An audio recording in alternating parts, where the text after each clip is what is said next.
Why does your scanner show the P0704 engine code? What does it mean? P0704 is a diagnostic trouble code for clutch switch input, circuit malfunction. It indicates a clutch switch input circuit malfunction. It means the vehicle's powertrain control module, PCM, has detected a problem with the electrical circuit connected to the clutch switch.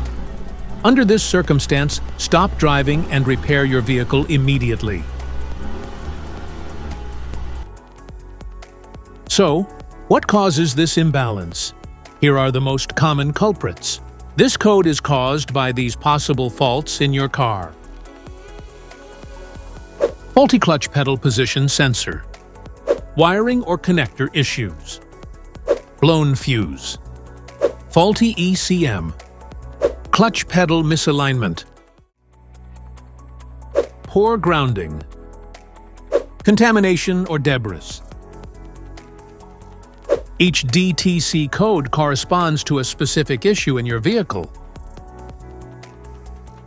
This error occurs in OBD2 equipped vehicles, especially those manufactured since 1996.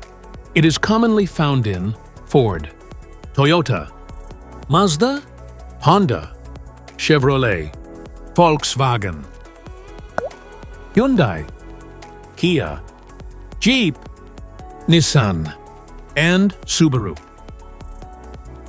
If you want to fix this error code, let us know in the comments section. We will definitely make the video on your demand. If you like this video, don't forget to subscribe to our channel. Thanks for watching.